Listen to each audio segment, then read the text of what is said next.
विद्यार्थी हूँ और देश में किसी का राज नहीं है, कोई राजा नहीं है। संविधान लागू होने के बाद सारे राजा खत्म, सारी राजशाही खत्म, सारे तानाशाह खत्म, सब तानाशाही खत्म। बार बार आप एक शब्द सुनते हैं, भारत की सरकार। मैं इसको सेंट्रल गवर्नमेंट के भी वो आगाह किया है, ये शब्द गलत है, इसको बदलिए। ये गलत मैसेज देता है। पिक्चरों में सरकार होता है गुंडे मवाली का नाम। गरीब आदमी उसके सामने कहता आप मेरी सरकार हो, मेरी जान पकड़ दो, मेरी बेटी को छोड़ दो। गवर्नमेंट ऑफ इंडिया का मतलब है संविधान के तहत, संविधान के अनुरूप देश की मानवीय व्यवस्था, भारत की मानवीय व्यवस्था। संविधान किसी को प्रधानमंत्री, गृह मंत्री, मंत्री संतरी, IAS, IPS, वकील, जज बनाने के लिए नहीं बना। संविधान का एक ही मकसद है, देश के अंदर मानवीय व्यवस्था स्थापित करना और पूरा देश के जो 40 से 45 करोड़ जितने भी लोग हैं वो एक परिवार की तरह जी पाए, इसकी व्यवस्था करना। ये सबके ध्यान में होना चाहिए। बाम से इस बात का भी प्रचार करें। साथियों, मच्छरों से बचना ही नहीं है, अपनी खुद की इम्यूनिटी भी बढ़ानी है कि भूल भटक के मच्छर काट मिले तो मलेरिया ना हो, डेंगू ना हो। मच्छरों को पनपने भी नहीं देना, भूल भटक के कहीं हो भी जाए उसको मारना पकड़ना कैसे, उसका भी बंदोबस्त करना और अपनी इम्यूनिटी को लगातार बरकरार करना, ये पूरे बहुजन समाज की ड्यूटी है।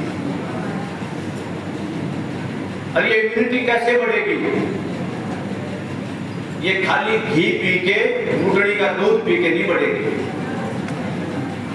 ये ज्ञान से बढ़ेगी, समझदारी से बढ़ेगी। और समझदारी क्या है? समझदारी का सूत्र इस देश के संविधान के प्रियम्बल में है, प्रस्तावना में है, छोटा सा है।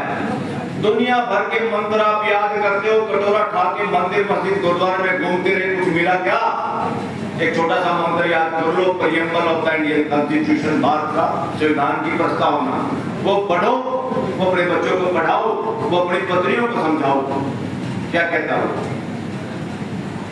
जिसको वो समझ में नहीं आता, जो उस रास्ते पे नहीं चलता, जो उस रास्ते के हिसाब से बात नहीं करता, वो देशद्रोही है, वो इस देश का गद्दार है। चाहे वो इस देश का चीफ जस्टिस है, चाहे प्राइम मिनिस्टर है, चाहे कोई CM है, गवर्नर है। उसमें क्या लिखा है? हम भारत के लोग, उसमें नहीं लिखा कुम्हार, जाट, नाई, धोती, तेली, ब्राह्मण, सुना। हम भारत के लोग, संविधान केवल भारत के लोगों को पहचानता है, सिटीजन को पहचानता है। ये बहुत छोटी चीजें हैं। कौन घड़ा बनाता है, कौन खेती करता है, बहुत छोटी चीजें हैं। मेरा आज मन करे मैं वकालत छोड़ के खेती करूं, मेरा मन करे मैं कोई ज्वेलरी की दुकान खोलूं, मेरे को इंडिपेंडेंस आजादी है, मेरा मन करे मैं करूं वो काम। सबकी भागीदारी, पूरी छूट है। साथियों, संविधान देश में मानवीय व्यवस्था की ही नहीं बात करता, पारिवारिक व्यवस्था की ही बात नहीं करता, एक और बात करता है। सबसे ज्यादा अहमियत वो जो बात रखती है वो है उस व्यवस्था में, उस देश की मानवीय व्यवस्था में, उस देश, इस पूरे देश के घर की व्यवस्था में एक एक नागरिक का, एक एक we the people of India की भागीदारी सुनिश्चित करना देश की ड्यूटी है। सुप्रीम कोर्ट की ड्यूटी है, मेरी और आपकी भी ड्यूटी है कि हम अपना ऐसा काम तो नहीं कर रहे, किसी को उस व्यवस्था में भागीदारी से रोक रहे हैं, या किसी को उस भागीदारी का ठेकेदार बनने दे रहे हैं, या कोई उस भागीदारी की ठेकेदारी खाली अपने हाथ में पकड़े बैठा है, जबरदस्ती जानबूझ के ठगी के साथ, ठगी की मेंटेलिटी के साथ। संविधान कहता है हम भारत के लोग इस संविधान को जो हमने खुद बनाया है, संविधान का मतलब है, ये शब्द ऐसा है, संविधान का मतलब है पूर्णता के अर्थ में विधान।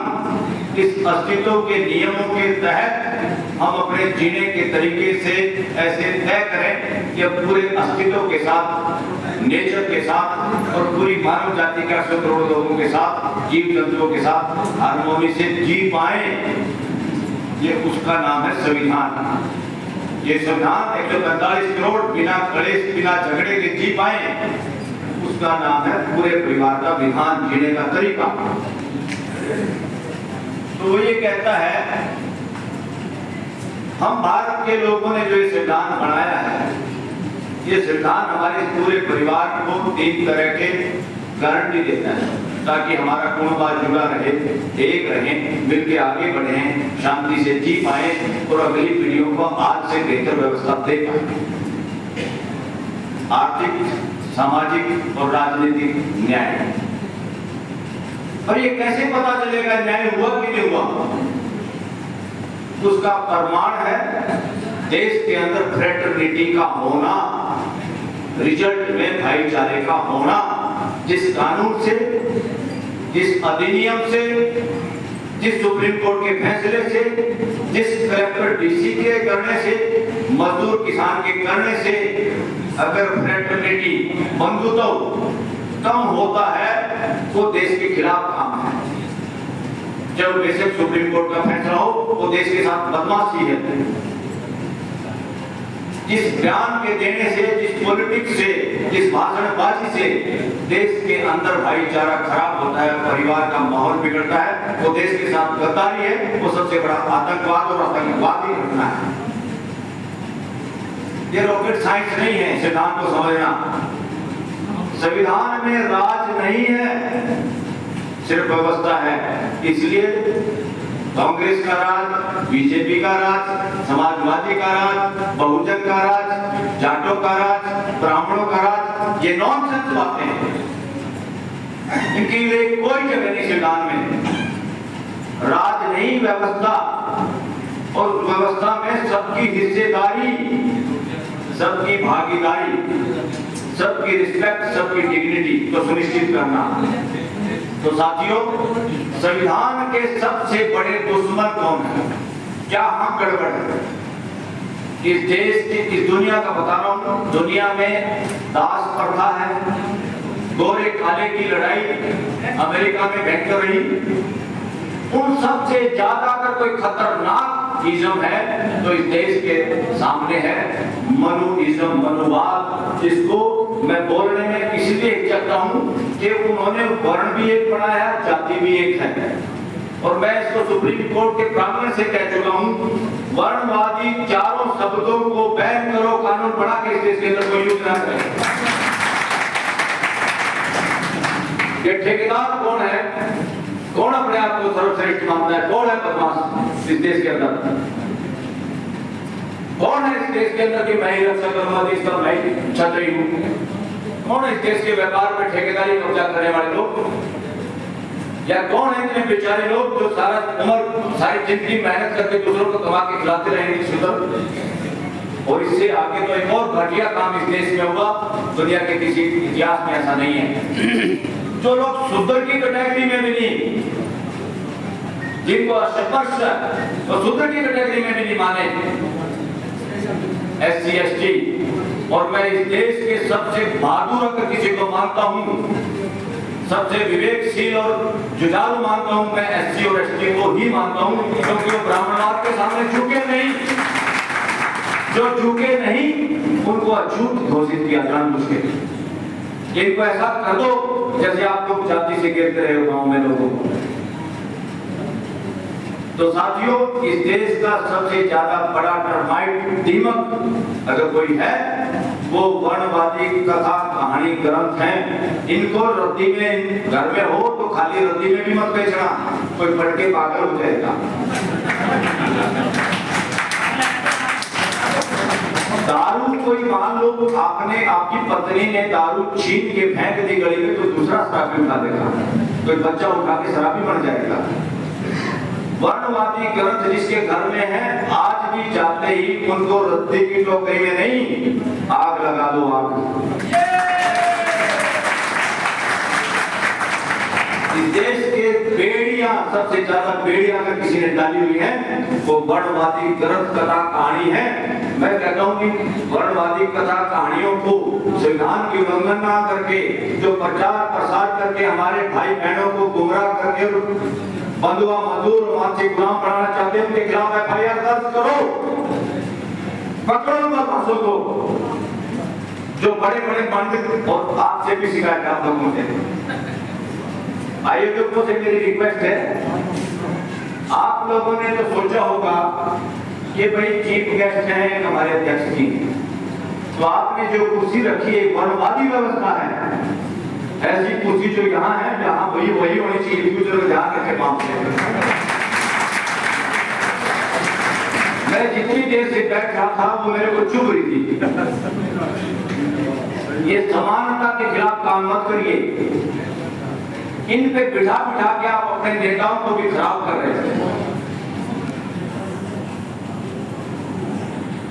उसका पहले तो दिमाग ठिकाने लाइए कि जो सामने हैं वही आगे हैं वही पीछे, एक जैसे हैं, खास कुछ होता नहीं। जिन ग्रंथों में खास बनाने का प्रोविजन है वो मानवता के खिलाफ है, वो अस्तित्व के खिलाफ है। और साथियों, अस्तित्व में राज का कोई नियम ही नहीं है पूरे अस्तित्व में, कहीं दिखा दो आप, या साइंस के लोग भी बैठे होंगे, हर तरह के लोग होंगे, पूरे अस्तित्व में कहीं राजा और प्रजा का जुगाड़ नहीं। ये बदमाशी मानव ने की, तो अब संविधान देश में है, वो बदमाशी हमने खत्म कर दी।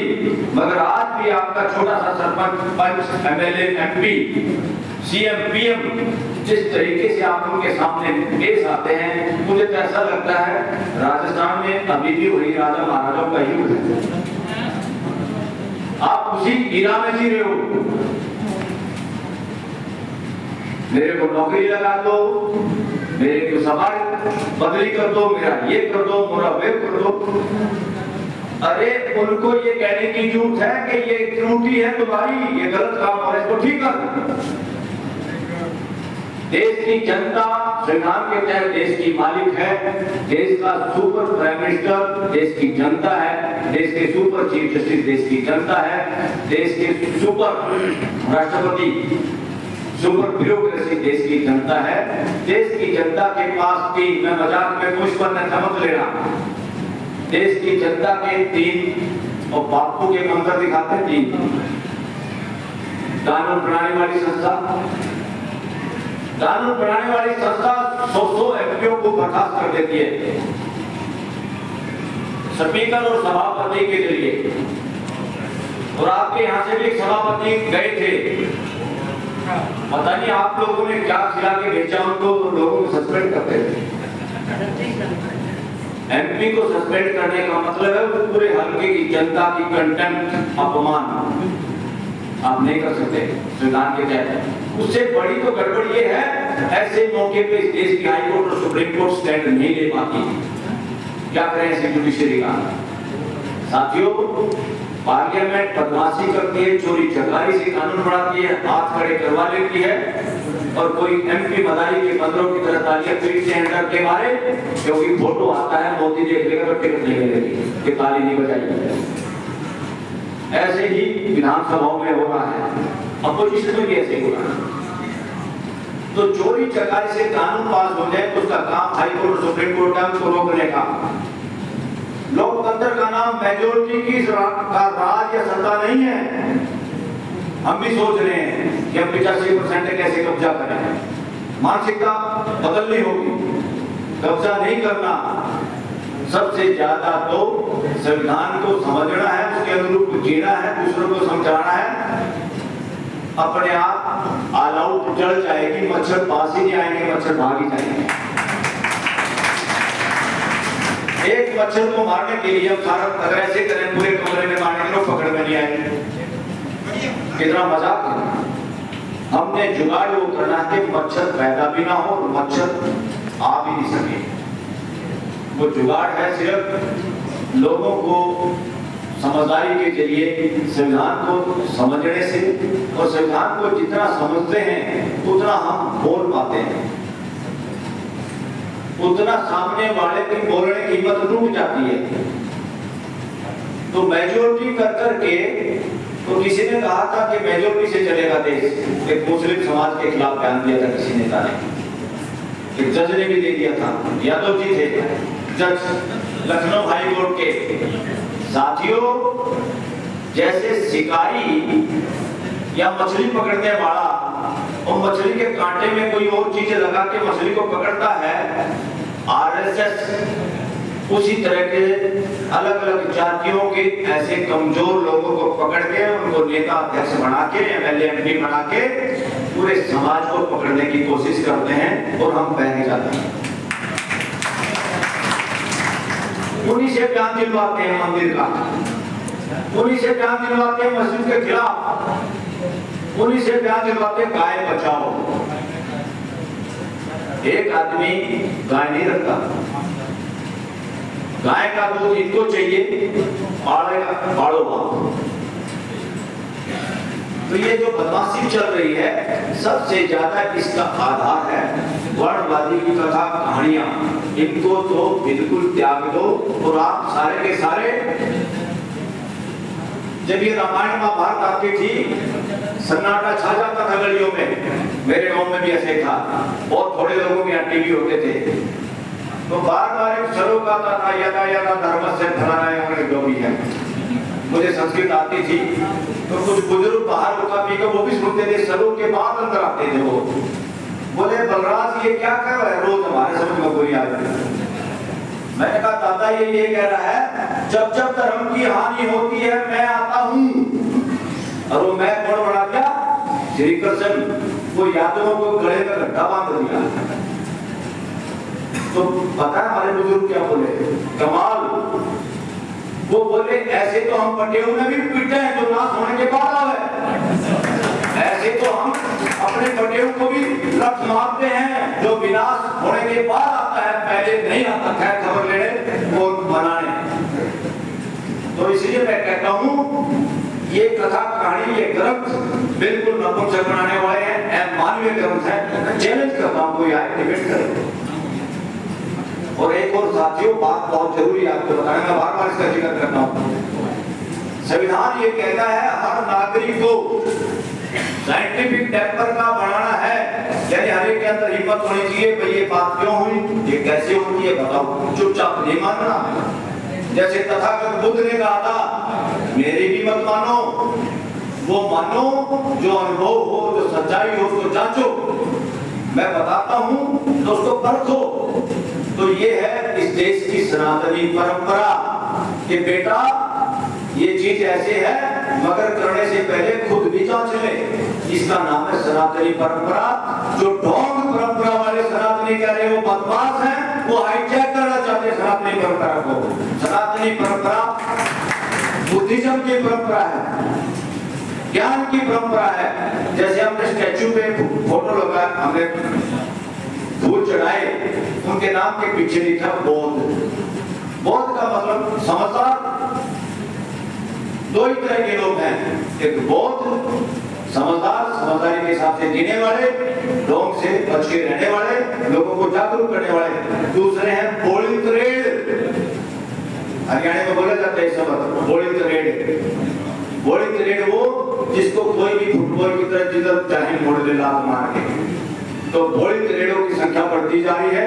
अपने समाज को, अपने बच्चों को, अपनी पत्नियों को, अपनी बहन बेटियों को बोलितरेड वाली कैटेगरी में शामिल ना होने दें। और जो ये बहन हो गया कि कोई आएगा, किस्मत, गुरु कृपा, भगवान की कृपा, अस्तित्व में कोई सांड और ऐसा प्रोविजन नहीं है जो कृपा करता है कोई ऊपर से भेदभाव वाली। ना कोई ऐसा सांड है, ना प्रकृति में ऐसा कोई प्रोविजन है जो आपकी प्रेयर से और ऐसे करने से तो मान देगा।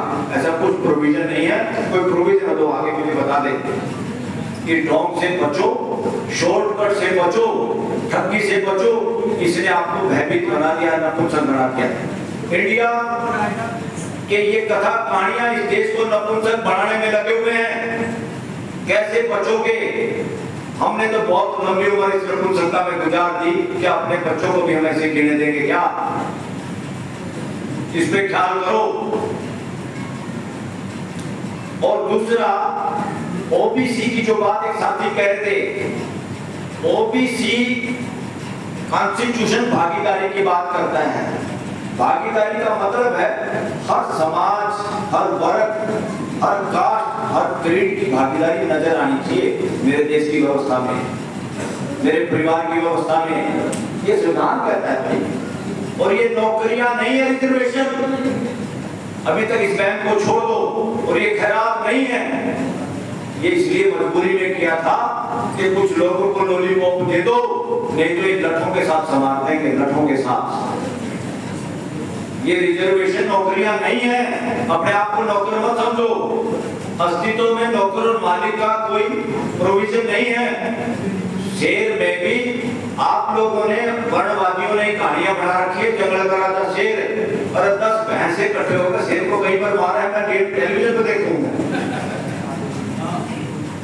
वो तो कथा कहानी वालों ने बनाया, कोई राजा नहीं, कोई प्रजा नहीं, कोई मालिक नहीं, कोई नौकर नहीं। हमारे हरियाणा में नौकर शब्द नहीं। हमारे यहाँ खेती, जिस भाई के पास जमीन कम थी या ना थी, उसको साची कहते थे। साची मैंने बचपन में खुद देखा है। और उस साची के साथ बदतमीजी कर दी तो ऊपर से सांडा या थप्पड़ लगता था, मैंने खुद खाया है अपने बुजुर्गों से। अगर आपने शब्द भी कहा, नेक के साथ नहीं बोले, चाचा है तो चाचा, ताऊ, दादी, बाण, तो वो जूत लगता था वहीं बिना पूछे। एक्स पार्टी थप्पड़, ये होता था। ये आपके यहाँ था राजस्थान में, जहाँ जहाँ राजशाही पनपी, जहाँ जहाँ वर्णवाद मनुवाद पनपा, वहां पे राजा जी हैं, बाकी नौकर जी हैं। वहां पे ये चीजें आई। तो इसे पता चलता, मुझे फख्र है कि मैं वहां से आता हूं जहां पे ये बुराई नहीं थी, मानसिक तौर पे गुलामी नहीं थी। आपके यहाँ पता नहीं रिवाज है कि नहीं है? हमारे यहाँ अभी भी ये रिवाज है, जिसको हम आज भी निभाते हैं। ब्याह शादी में जाते हैं किसी गांव में, हमारे गांव की कोई भी बेटी शादी वहां है, चाहे बच्ची हो कोई नहीं, चाहे बूढ़ी हो, सबके पास जाना, सबको 1-1 रुपया देना, पूरी बारात का जाना। ये आज भी है। ये क्या शो करता है? ये वर्णवाद को लठ मारती है हमारी परंपराएं। तो यहाँ भी एक अच्छी बात है। सबसे ज्यादा, और एक और, वर्णवादी आप भी हैं, आप भी मनुवादी हैं। क्यों? मैंने खुद देखा है, मैं अपने गांव का ये सर्वसम्मति से सरपंच रहा, पूरे हरियाणा का सबसे यंग सरपंच रहा, वकील भी था मेरे गांव में, मुकदमा दर्ज नहीं हुआ, किसी का 1 पैसा गया नहीं, किसी का 1 पैसा आया नहीं रिश्वत में। जब एक सरपंच टटमुजिया छोटा सा सरपंच ऐसे कर सकता था, एमएलए को क्या फांसी आ रही है, सारे जेब फाड़े घूम रहे हैं देश में। तो क्यों वर्णवादी व्यवस्था है? मेरे अपने दोस्त का भाई चमार समाज से एमएलए था, तो पंच मैंने चुने थे, गांव में का पंच भी आप बनाओ। एक मेरे बुजुर्ग थे, इसे नाई समाज से, उनको मैं दादा कहता था, गांव में मेरे दादा रहते थे। एक पंडित जी थे, वो भी दादा थे। इस तरह से पंच भी जब मैं जाता था वाल्मीकि कॉलोनी में, वो सारे हाथ छुटा के भागते थे मेरे से, और मेरे को कहते थे हमारा धर्म भ्रष्ट मत कराना। मगर मैं नहीं कराऊंगा भाई, मेरा तो कोई धर्म है तो एक ही है, मानवता, सब मेरा परिवार का हिस्सा है, मुझे तो कोई अलग दिखाई नहीं देता। मैं जाता चाय पड़ती, सरपंची के दौरान मैंने कभी मॉर्निंग में चाय अपने घर नहीं पी, गाँव में पीता था, किसी न किसी के मिल। तो मेरा वाल्मीकि घर से मेरा खुद का पंच, मेरे दोस्त का बड़ा भाई, वो मेरे से हाथ छुटा के भाग जाता था। जब मैं कहता था पीरे तुम तो तोड़ो इस बात को, ये पंडित जी, ये नाई जी, ये तो बाद में तोड़ देंगे, आप तो तोड़ो। तो ये वर्णवाद मनुवाद की गहराई हमारे दिमागों में भी है, इसको भी छोड़ना पड़ेगा साथियों।